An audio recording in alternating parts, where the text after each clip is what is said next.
Welcome students. तो देखिए, कल अपन पढ़ रहे थे किसी मंदक पदार्थ में गतिशील न्यूट्रॉनों की गति को मंदित करना।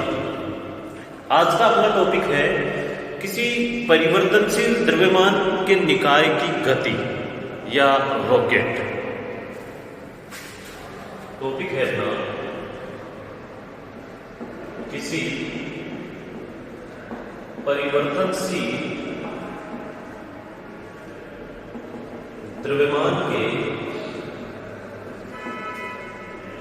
निकाय की गति, या फिर इसे हम कहेंगे, इसका एग्जाम्पल है रॉकेट। देखिए स्टूडेंट, रॉकेट जो है जेट के सिद्धांत पर कार्य करता है। यहां पर कह सकते हैं कि रॉकेट की जो गति है वो न्यूटन की गति के थर्ड लॉ के हिसाब से गति करती है। यानी कि न्यूटन का थर्ड लॉ है कि क्रिया प्रतिक्रिया का नियम। रॉकेट क्रिया करती है आगे की ओर, तो पीछे की ओर प्रतिक्रिया होती है। यानी कि जो ईंधन जलने के कारण क्रिया होती है, तो ईंधन का जो अवशेष है, जो धुआं है, वो पीछे की ओर प्रतिक्रिया होती है। तो रॉकेट का जो जेट का सिद्धांत है, इस सिद्धांत के आधार पर इसे परिवर्तनशील द्रव्यमान के निकाय की गति कहते हैं। शुरू के अंदर या प्रारंभ में जब वेग करता है पार्टिकल, तो उसका जो टोटल मास m है वो v वेग से गतिशील है। लेकिन कुछ समय बाद में कुछ ईंधन जो है जल जाता है, तो शेष द्रव्यमान m माइनस डेल्टा m का, यानी कि द्रव्यमान में कमी होगी। जो ईंधन था उतना प्रारंभ में है, वो उतना ही बाद में थोड़ी रहेगा। द्रव्यमान में कमी हुई है तो उसके वेग में क्या होगी? वृद्धि होगी। और जो शेष भाग है डेल्टा m का, जो शेष भाग है, ये पीछे की ओर u वेक्टर वेग से गति करता है। देखिए रॉकेट का डायग्राम बनाते हैं अपन। यानी कि एक कैपिटल M मास का पार्टिकल है, जो इसका टोटल मास m है, जो v वेक्टर वेग से गतिशील है। v वेक्टर वेग से क्या है? गतिशील। अब देखिए, इस v वेक्टर वेग से गतिशील पार्टिकल के लिए कुछ समय बाद पीछे की ओर जो है, यहां से एक होता है ईंधन, यानी कि इसके अंदर एक दहन कॉस्ट होता है। इस दहन कॉस्ट में ईंधन और ऑक्सीकरण पदार्थ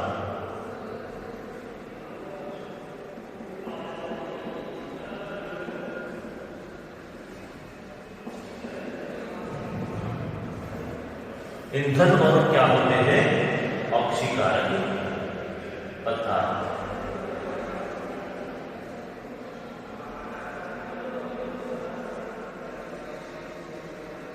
एक दहन कॉस्ट होता है जिसके अंदर ये दोनों जलते हैं।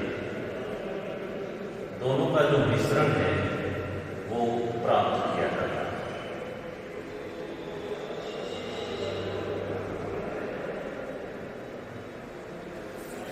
देखिए, ये रॉकेट की एक संरचनात्मक डायग्राम है। इसमें ये कहा गया है कि इस रॉकेट में एक दहन कॉस्ट होता है, और इस दहन कॉस्ट के अंदर जैसे ईंधन और ऑक्सीकरण पदार्थ पहुंचते हैं, तो दोनों का जलना प्रारंभ हो जाता है। यानी कि दोनों का दहन होना प्रारंभ हो जाता है। इसके दहन होने से रॉकेट में पीछे की ओर, जैसे टोटल मास कितना है m, पीछे की ओर डेल्टा m मास का पार्ट जो है वो u वेक्टर वेग से गति करने लगता है, जिसे अपन धुआं कह सकते हैं। तो धुआं का वेग कितना दे दिया? u vector. तो शेष जो भाग कितना रह गया? धुआं निकलने के बाद में m माइनस डेल्टा m, यहां लिख सकते हैं m माइनस डेल्टा m, क्योंकि m में से निकला है डेल्टा m, तो शेष भाग जो m माइनस डेल्टा m है, वो भाग वेग में वृद्धि होगी, क्योंकि पार्टिकल हल्का हो गया। हल्का होने से वेग में क्या होगी? v प्लस डेल्टा v की वृद्धि होगी। यानी कि शेष भाग v प्लस डेल्टा v वेग से आगे की ओर गति करता। देखिए, आप रॉकेट के बारे में लिखेंगे प्रारंभ में कि अंतरिक्ष में उड़ान भरने के लिए रॉकेट का उपयोग किया जाता है। काय के लिए किया जाता है? अंतरिक्ष में उड़ान भरने के लिए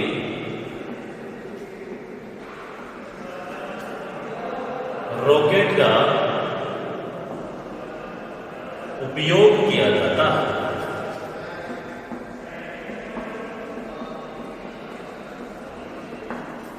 यह जेट के सिद्धांत पर कार्य करता है। देखिए स्टूडेंट्स, जेट का सिद्धांत यही है कि जैसे पार्टिकल का टोटल मास m था वो v वेग से गति करता है, तो जैसे जैसे पार्टिकल का मास यानी कि द्रव्यमान हल्का होता जाएगा तो उसके वेग में वृद्धि होती जाती है। यानी कि क्रिया प्रतिक्रियात्मकता का जो नियम है वो ही जेट का दूसरा सिद्धांत यानी कि जेट के सिद्धांत का दूसरा रूप है। यानी कि जेट के सिद्धांत पर कार्य करता है तथा संवेग संरक्षण के सिद्धांत पर भी कार्य करता है। जेट के सिद्धांत पर तथा पर लिख सकते हैं तथा संवेग संरक्षण, संवेग संरक्षण के सिद्धांत पर भी कार्य करता है। यानी कि पूर्व में संवेग और बाद में जो संवेग है वो दोनों क्या होने चाहिए? बराबर होने चाहिए। फिर देखिए रॉकेट की जो उड़ान है यानी कि उड़ान किसके ऊपर आधारित है? वो लिखोगे रॉकेट की उड़ान न्यूटन के क्रिया प्रतिक्रिया नियम पर आधारित है।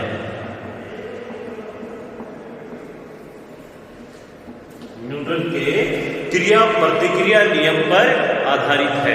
यानी कि रॉकेट में देखिए, अब लिखोगे रॉकेट में बनावट क्या होती है? रॉकेट में एक दहन कॉस्ट होता है। दहन कॉस्ट कहते हैं जिसमें ईंधन जल सके। तो रॉकेट में एक दहन कॉस्ट होता है जिसमें ठोस या द्रव के रूप में ईंधन भरा होता है।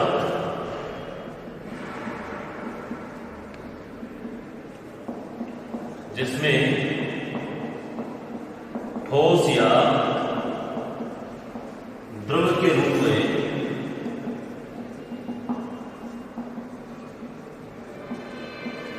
ईंधन भरा होता है। सॉलिड या लिक्विड के रूप में क्या भरा होता है? ईंधन भरा होता है। जब यह ईंधन व आक्षीकारक पदार्थ मिलकर,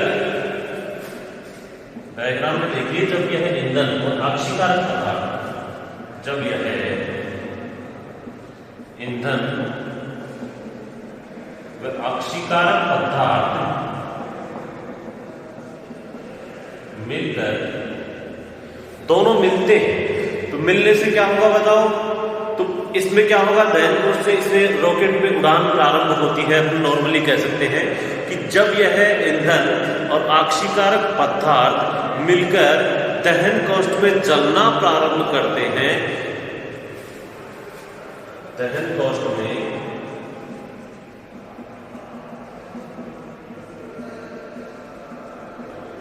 जलना प्रारंभ करते हैं। देखो, जलने से अंदर क्या होती है? दाब बढ़ता है दहन कोष्ठ का। क्या होता है? जिससे दहन कोष्ठ के दाब में क्या हो जाता है? वृद्धि होती है। जलना प्रारंभ करते हैं जिससे दहन कोष्ठ के दाब में वृद्धि होती है। अब देखिए स्टूडेंट, जब प्रेशर बढ़ता है, दाब में वृद्धि होती है, तो जिससे दहन कोष्ठ के जेट के रूप में यानी कि जो दाब बढ़ेगा तो जो रॉकेट है जेट के रूप में तीव्र वेग से आगे की ओर क्या करता है? गति करता है।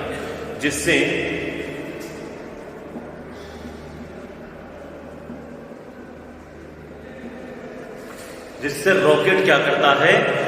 दहन कोष्ठ से जेट के रूप में तीव्र गति से, या जिससे रॉकेट आगे की ओर तीव्र वेग से गति करता है तथा पीछे की ओर जेड के रूप में गर्म गैसें निकलती हैं।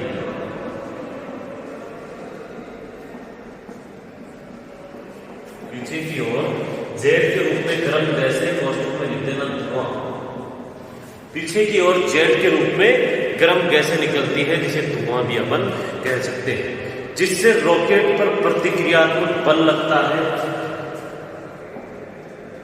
जिससे रॉकेट पर प्रतिक्रियात्मक बल लगता है। प्रतिक्रियात्मक बल का मतलब अर्थात रॉकेट का आगे की ओर वेग बढ़ जाता है। यानी कि इसका कहने का आशय यही है कि जितने तीव्र वेग से पीछे की ओर जेट के रूप में गर्म गैसें निकलेंगी, उतने ही वेग से आगे की ओर रॉकेट क्या करेगा, गति करेगा। इसे क्या कहते हैं, क्रिया प्रतिक्रिया का नियम। दहन कोष के अंदर ईंधन और ऑक्सीकरण पदार्थ जलेंगे, जलने से वहां पर वायु यानी कि वाष्प का, या कह सकते हैं कि धुआं के कारण वहां पर क्या होता है, दबाव बढ़ जाता है और इस दबाव के कारण गर्म गैसें पीछे की ओर निकलती है। ये था नॉर्मल रॉकेट होता क्या है। अब देखिए इस परिवर्तनशील द्रव्यमान के निकाय की गति के लिए इसकी डेरिवेशन क्या है वो देखते हैं। अब देखिए अपन लिखेंगे कि माना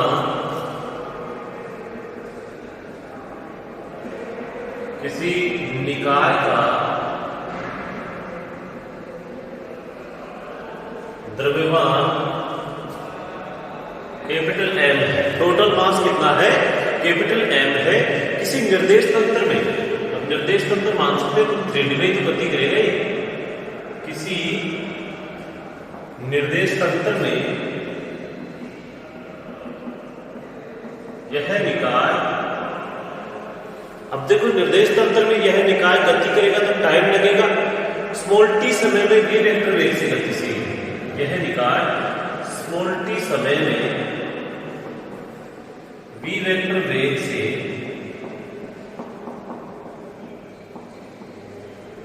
गतिशील है। यानी कि प्रारंभिक जो वेग है वो क्या है, इसका v वेक्टर वेग से गतिशील है। कुछ समय बाद अर्थात देखो समयांतराल, कुछ समय बाद यह समयांतराल t प्लस डेल टी तो था ही, t व t प्लस डेल्टा टी कह सकते हैं। समयांतराल t व t प्लस डेल्टा टी के मध्य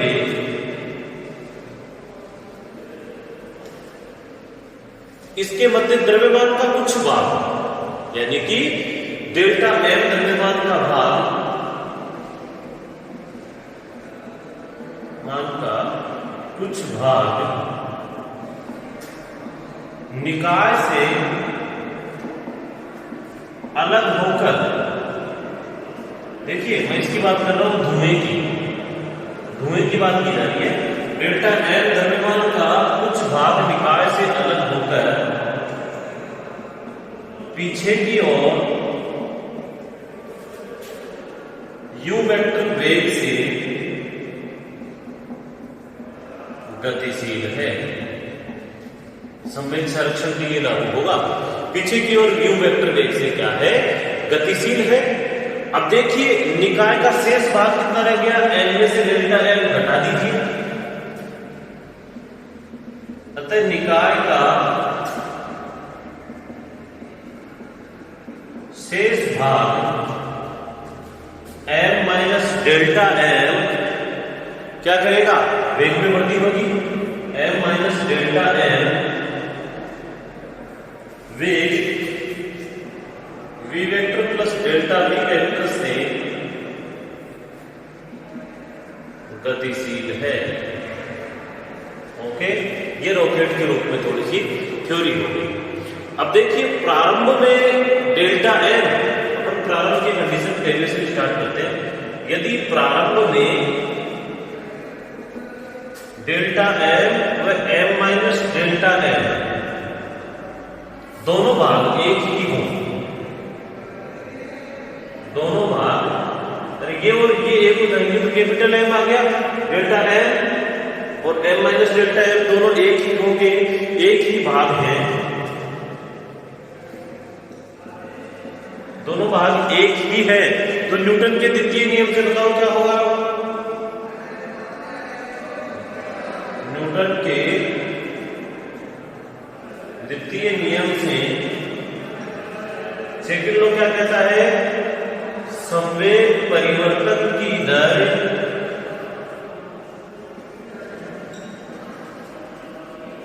आरोपित बाह्य बल के बराबर होती है।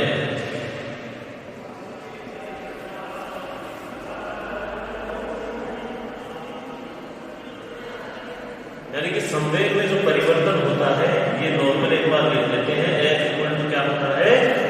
dt वेक्टर अपॉन dt, यही सेकंड लॉ होता है। तो संवेग परिवर्तन की दर आरोपित बाह्य बल के बराबर होती है। अब देखिए संवेग संरक्षण के सिद्धांत से पहले संवेग परिवर्तन ज्ञात करेंगे तो आप लिखोगे कि आपका जो F बाह्य है तो इसके अनुरूप लिखते हैं F बाह्य की वैल्यू बताओ क्या होगी? संवेग परिवर्तन की दर को यहाँ पर हम डेल p मानते हैं अपॉन डेल्टा t, क्योंकि समय में परिवर्तन, या फिर इसको आप ऐसे लिख सकते हो कि संवेग में परिवर्तन कहां से कहां तक होगा? t plus delta t minus का t, संवेग परिवर्तन की दर। ठीक है, फिर देखिए अब अपन मानते हैं कि जो डेल्टा t है वो क्या है? pf माइनस pi, यानी कि फाइनल संवेग और इनिशियल संवेग के बराबर। इसे इक्वेशन नंबर 1 देंगे, इसे इक्वेशन नंबर 2।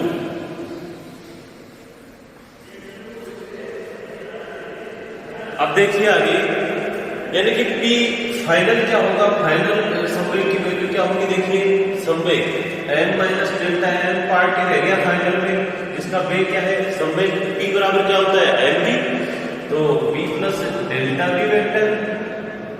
ठीक है, फिर देखिए प्लस में दोनों पार्ट एक ही होंगे तो डेल्टा m u वेक्टर, ये तो फाइनल संवेग हो गया। तो इनिशियल संवेग कितना है? प्रारंभ में mv vector, total mass capital M है और वेग क्या है? v vector. फाइनल में क्या होगा? m minus delta m v plus delta v part और डेल्टा m u वेक्टर का पार्ट, क्योंकि संवेग p इक्वल टू क्या होता है? mv होता है। तो अपन ने इसके अनुरूप दोनों वैल्यू लिख ली, pf और phi। तो आप डेल p की वैल्यू निकाल लेते हैं संवेग परिवर्तन की। तो डेल p इक्वल टू देखिए m minus delta m v plus delta v plus delta m u vector. फिर देखिए माइनस का पी आई, तो माइनस का क्या हो जाएगा? m v vector. ओके, फिर देखिए डेल p सॉल्व करने से अपन क्या होगा? m v वेक्टर, एक बार इसको सेव करेंगे, plus m delta v vector minus का delta m v vector minus का delta m delta v vector plus का delta m u vector minus का m v वेक्टर। टोटल मैंने सोल्व कर दिया, ये ऐसे कैसे आ गया? और माइनस का delta m delta v vector. देखिए m v वेक्टर से m v वेक्टर क्या हो जाएगा? कैंसिल हो जाएगा। अब यहाँ पर अपने पास में डेल p की वैल्यू क्या आ जाएगी? डेल p इक्वल टू देखिए m डेल्टा v वेक्टर। ठीक है, यहाँ पर वैल्यू फिर अपन पुट कर देंगे कि m delta v vector minus का v vector delta m, v vector को पहले लिख दिया, फिर माइनस का delta m delta v vector, फिर प्लस का u वेक्टर डेल्टा m। एक इक्वेशन अपने पास में p की रहेगी। इक्वेशन नंबर 2, डेल p की जगह अपन पुट करेंगे, यहाँ देखो t से माइनस से कैंसिल हो जाएगा, f y इक्वल टू क्या आ जाएगी? m delta v vector minus v vector delta m minus delta m delta v vector plus u vector delta m upon delta t। ये अपनी एफ पाई की equation आ गई, equation number 3।